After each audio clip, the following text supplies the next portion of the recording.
Perfection or not? Now that is an ADHD conundrum and a dilemma we are having to confront. Get caught up in the endless quest for perfection and risk missing the boat, or release Attention Talk video with its imperfection.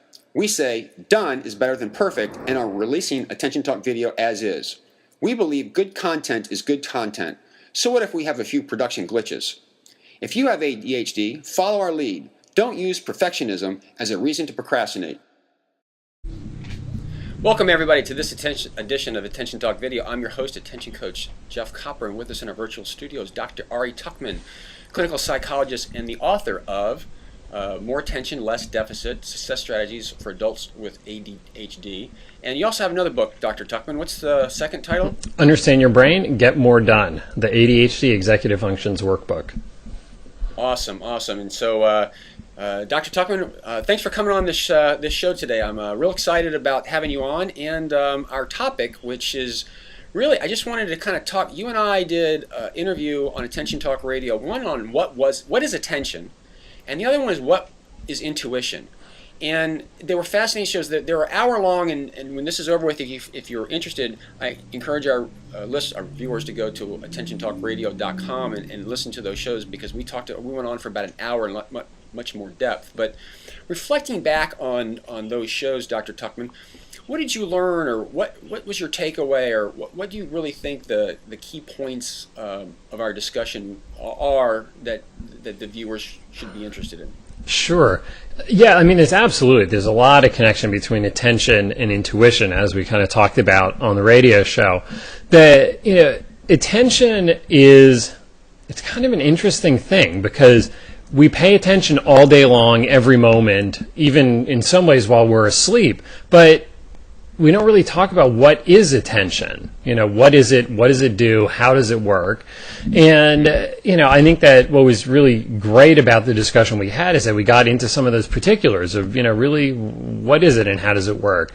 And, attention is a very fluid process that, our senses take information in constantly, but our attention only focuses on one small aspect of it. And, kind of a classic example of that is, if I say, pay attention to your feet, now all of a sudden you feel perhaps the pressure of the floor under your feet, you feel your shoes or your socks on your feet, you feel whether your feet are hot or cold.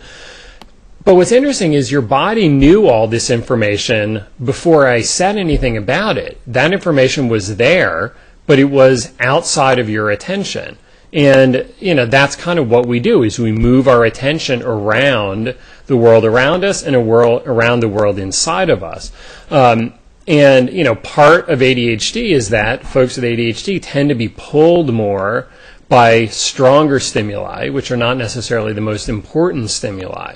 So, their attention tends to be more fluid, perhaps. Sometimes it shifts too soon, although ironically, sometimes it sticks too long as well. And, whereas intuition is basically, it's coming to a very quick understanding of something, or, making a very quick judgment or estimation or guess about something. We've all had those kind of intuitive moments where, what's happening is that we're paying attention to something, but perhaps we're not fully aware of what it is that we're paying attention to that influences our decision about things.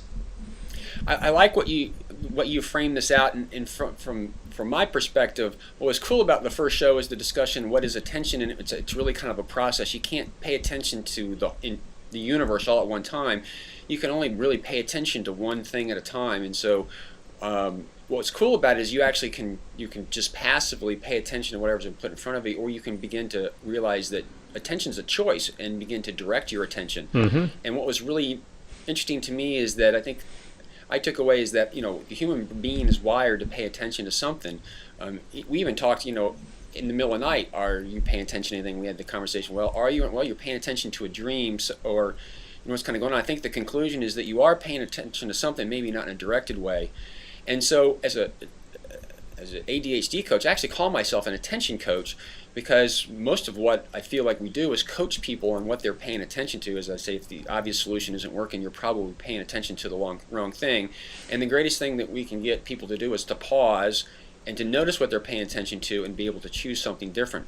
And then when we had the conversation about intuition, I think intuition and attention are very much linked together, and I liked kind of, I don't remember the words that you said, but to me there's our thoughts, which is what we know we're paying attention to at that moment, but intuition is a bigger thing. It's a scanning attention. We're picking up clues out there they're not necessarily conscious of, and sometimes we can see something and jump to a quick decision or something based off of this stimulus that we're bringing in that we're not conscious of. And I think these two are really kind of interesting, and I think they're related, and I think they're very helpful for those with ADHD. One on the attention side to recognize it, and we did a show on metacognition, which is learning to pay attention to what you're paying attention to or think about what you're thinking. And then the other side realizes that you're picking up some stuff outside, and that sometimes if you have ADHD and something doesn't seem right, it might be, your body, your intuition might be actually telling you, yes, something here is different. I'm not like everybody else, and this wouldn't necessarily work for me. So with that summation, Ari, can you comment on that?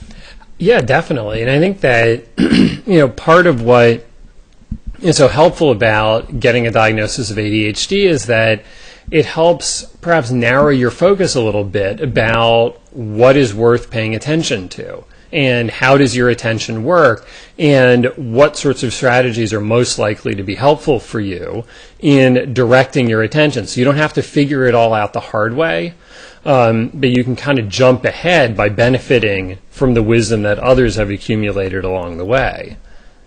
Kudos. Well said. It's kind of like a shortcut. It kind of directs your attention this way and gives you some clues as to what you should look at to help you out a little bit. Mm-hmm.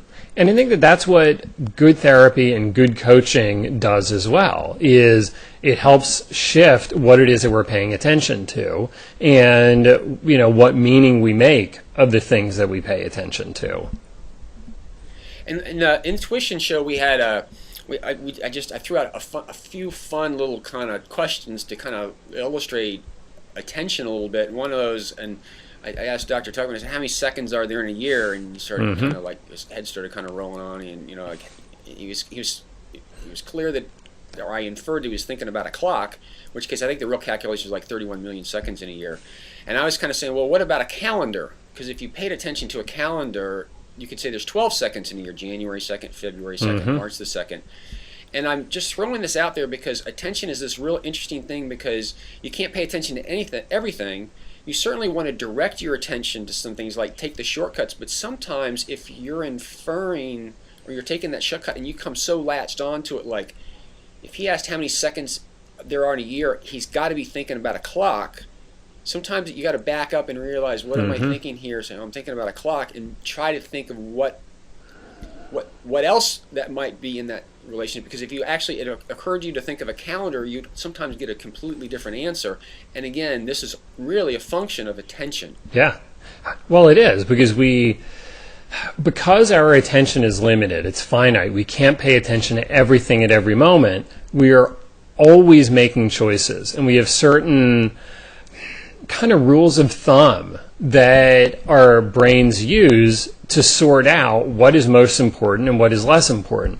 And that's good, because like I said, if you have to pay attention to everything, you'd never make it out the door. But the problem is that we take some of these assumptions as givens, and then we don't even look at the assumptions we're making. So those are the places that we sort of get ourselves stuck. And that's where good therapy and good coaching come in, is that they help the person examine, what are my assumptions? Where does my attention kind of automatically skip over or leap to, and what am I missing in that process?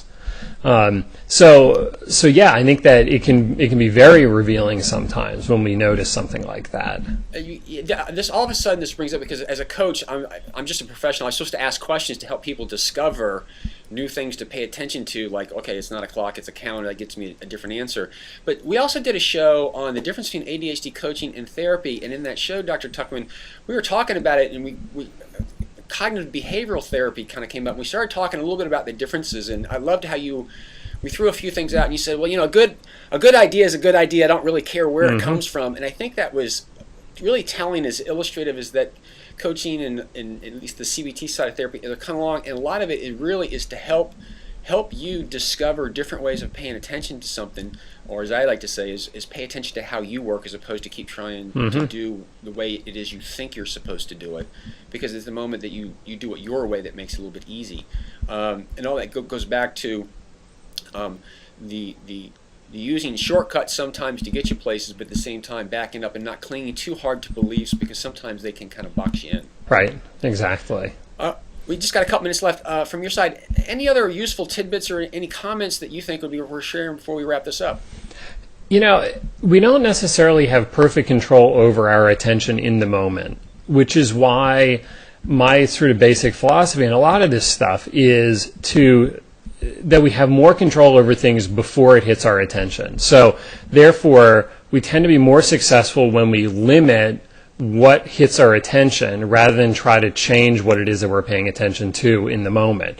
You know, so it's some of that obvious stuff. It's like, you know, turning off the distractions so that you're less likely, you know, so it's like that stuff we tell our kids, like turn off your cell phone while you're doing your homework because your friend's texting you is going to be more attention grabbing than, you know, reading Old Man and the Sea or whatever. So it's to know yourself well enough to be able to set it up ahead of time to maximize the likelihood that your attention will stay where it should stay and less likely to get pulled off onto the things that, you know, maybe are, let's say, less in line with your long-term goals. I absolutely love what you just said. So you can manage your attention a little bit by managing your environment before you get into that stuff. So if you remove the distractions because you've got to read the book, then you're controlling that environment and controlling what you're paying attention to a degree, because you're not getting distracted by those other items, which I think is a great point, particularly for those with ADHD. Yeah, absolutely. Although in this high-stim, distracting world we live in, it's increasingly important for everybody. Touche.